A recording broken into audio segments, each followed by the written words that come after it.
साहित्याचा आवाज तुमच्यासाठी खास या ब्रीद वाक्यासह आपल्या सभोवतालच्या चालू साहित्यिक घडामोडीचा आढावा घेऊन मी दिव्या मेस्त्री आपल्या साहित्य गजल या कार्यक्रमात आपले सहर्ष स्वागत करीत आहे।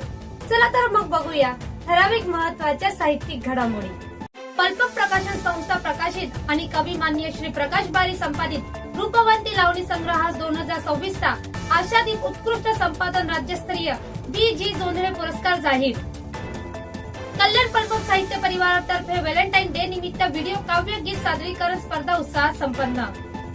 आजच्या या साहित्यिक बातम्यांमध्ये कल्याण पल्प साहित्य परिवारातर्फे संपन्न झालेल्या व्हॅलेंटाईन डे निमित्त व्हिडिओ काव्य गीत स्पर्धेत प्रथम क्रमांकावरील विभागून देण्यात आलेल्या प्राध्यापक संभाजी लावण वाई आणि भाग्यश्री विश्वनाथ देवकते यांच्या कवितेचे सादरीकरण। पल्प प्रकाशन संस्था प्रकाशित आणि कवी मान्य श्री प्रकाश बारी संपादित रूपवंती लावणी संग्रह 2026 चा आशादीप उत्कृष्ट संपादन राज्यस्तरीय बी.जी. जोंधळे पुरस्कार जाहीर। साहित्य आणि संस्कृतीचा वारसा जपणाऱ्या भुसावळ शहरात आगामी 26 एप्रिल रोजी आशादीप साहित्योत्सवाचे भव्य आयोजन करण्यात आले आहे।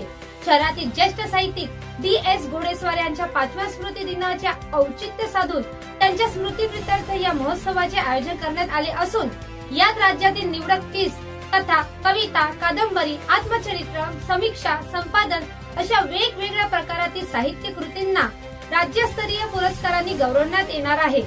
निवड समितीने प्राप्त पुरस्कारांमधून अत्यंत पारदर्शकपणे 30 उत्कृष्ट साहित्य कृतींची निवड केली आहे।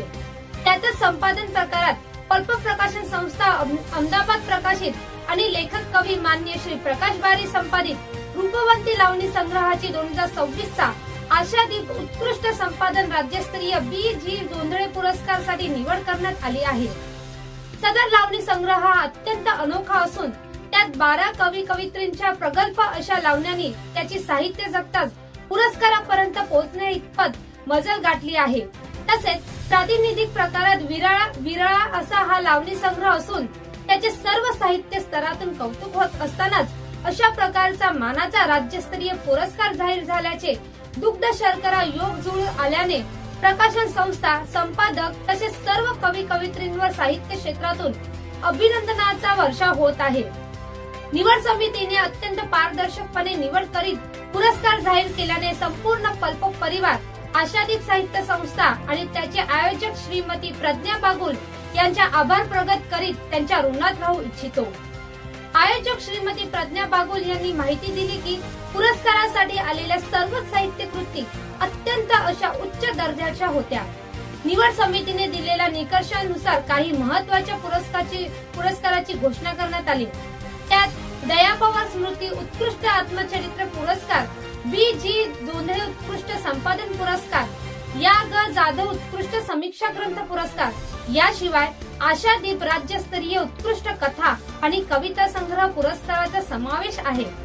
हा सोहळा भुसावळच्या सांस्कृतिक क्षेत्रात भर टाकणारा असून उल्लेखनीय बाब म्हणजे सदर पुरस्कार सोहळ्याच्या वेळी बाप विषयावर निमंत्रित कवींच्या काव्य संमेलनाने आयोजन करण्यात आले आहे। त्यासाठी पुरस्कार प्राप्त तसेच निमंत्रित कवी कवयित्रीसह सर्व साहित्य प्रेमींना उपस्थित राहण्याचे आयोजकांकडून आवाहन करण्यात आले आहे। व्हॅलेंटाईन डे निमित्त व्हिडिओ काव्य गीत सादरीकरण स्पर्धा उत्साहात संपन्न। कल्याण पल्प साहित्य परिवार अध्यक्षा सौ सुरक्षा पाटील यांनी व्हॅलेंटाईन डे निमित्त व्हिडिओ काव्य गीत सादरीकरण स्पर्धा ही दिनांक 11 ते 14 फेब्रुवारी 2026 दरम्यान आयोजित केली होती।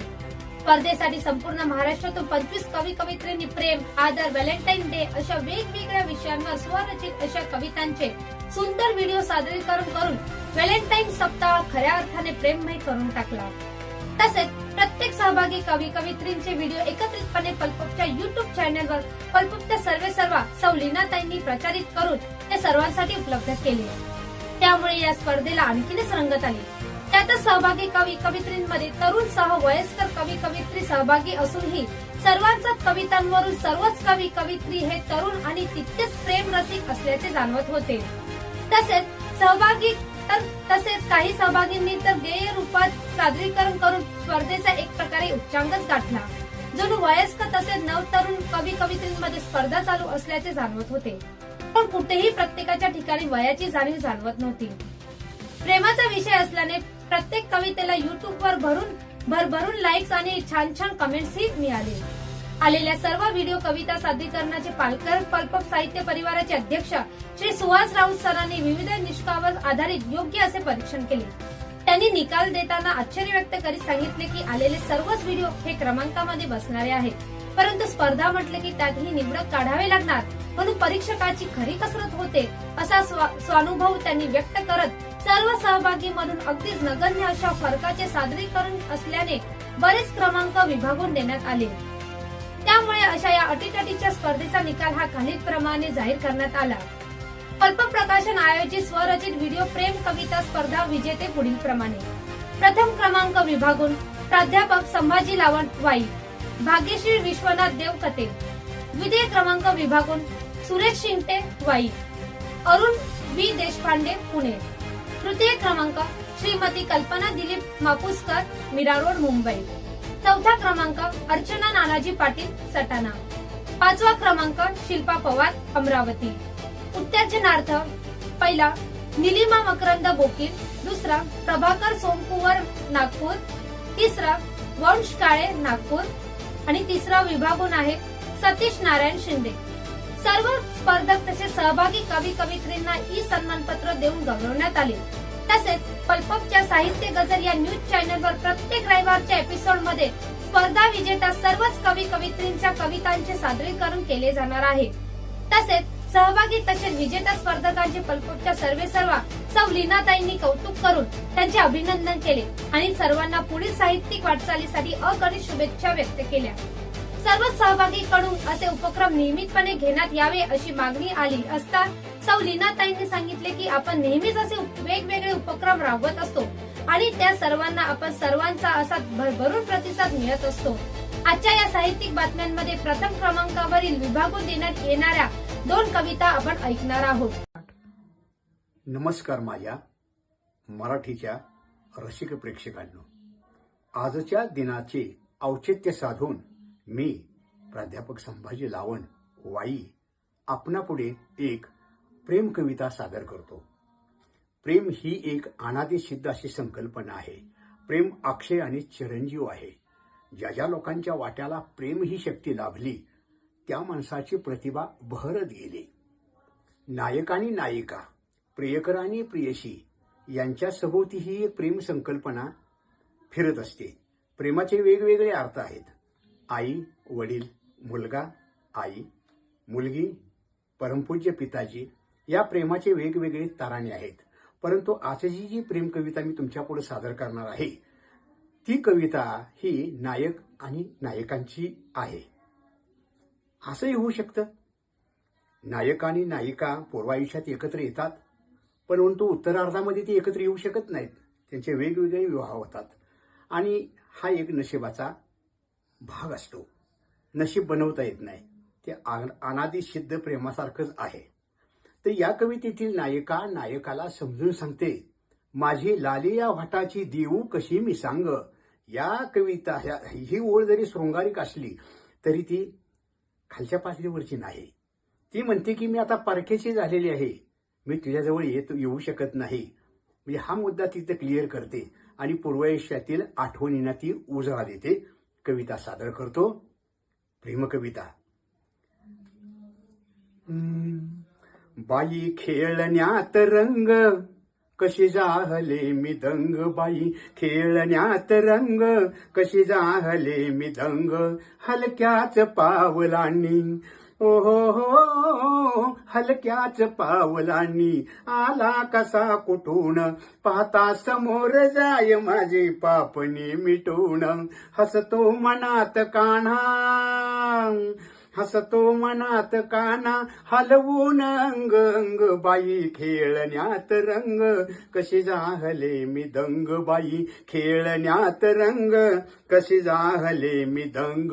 शिनले असे परंतु ओहो हो शिनले असे परंतु न्यारी तराहरीची माझी मला कळेना किमयाकडे कशी माझी कंचुकी भिजून झाली उरात तंग बाई खेळण्यात रंग कशी जाहले मी दंग बाई खेळण्यात रंग कशी जाहले मी दंग सुचली ना काळ वेळ ओहो हो सुचली ना काळ वेळ रंगात येई खेळ वृंदावनी गयांचा जमला सुरेख मेळ माझी लालिया वाटाची देऊ कशी मी सांग बाई खेळण्यात रंग कशी जाहले मी दंग बाई खेळण्यात रंग कशी जाहले मी दंग.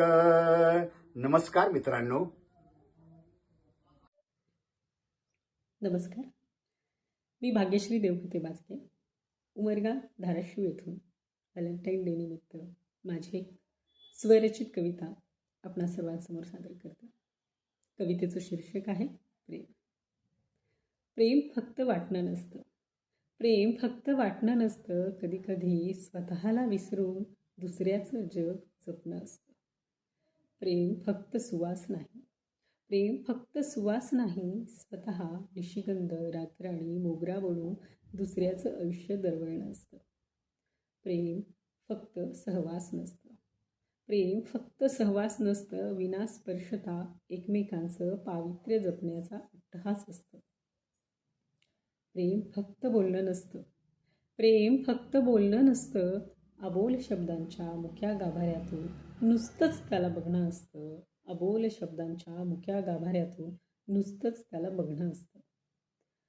प्रेम फक्त हसणं नसतं, प्रेम फक्त हसणं नसतं, त्याच्या हसऱ्या चेहऱ्याकडे बघून डोळ्यांचं पाणावणं असतं. त्याच्या हसऱ्या चेहऱ्याकडे बघून डोळ्यांचं पाणावणं असतं. प्रेम फक्त भेटणं नसतं, प्रेम फक्त भेटणं नसतं, न भेटताच त्याला त्याच्या अपुऱ्या वेदनांना जपणं असतं. प्रेम फक्त घाव नसतं, प्रेम फक्त घाव नसतं, तर स्वतःच्या जखमेला मोठ्या हौसेने भळभळत ठेवल्याचा आनंद असतो. प्रेम असते अशी भावना, प्रेम असते अशी भावना, जगणंच व्यर्थ वाटू लागतं त्याच्या विना. प्रेम त्याग, समर्पण, श्रद्धा, विश्वासाच्या कौलारूचं सुंदर घरटं असतं. प्रेम त्याग, समर्पण, श्रद्धा, विश्वासाच्या कौलारूचं सुंदर घरटं असतं. स्वप्नांच्या त्या राजमहालात आपलं सारं विश्व वसतं. स्वप्नांच्या त्या राजमहालात आपलं सारं विश्व वसतं. प्रेमाला नसतो रंगगंध, प्रेमाला नसतो रंगगंध, त्याचा एक अनोखाच ढंग. तो असतो परिपाक भावनांचा, तो असतो परिपाक भावनांचा, मिलाप दोन मनांचा, मिलाप दोन मनांचा. प्रेमाला नसतं कुठलंच बंधन, प्रेमाला नसतं कुठलंच बंधन, त्याचं त्याचं असतं साजेसं मर्यादेंचं अंगण. त्याचं त्याचं असतं साजेसं मर्यादांचं अंगण. धन्यवाद. रसिक हो, या होत्या साप्ताहिक चालू साहित्यिक घडामोडी. चला तर मग भेटूया अशाच चालू साहित्यिक घडामोडीचा आढावा घेऊन पुढच्या भागात. तोपर्यंत लिहिते वा बदल घडवा.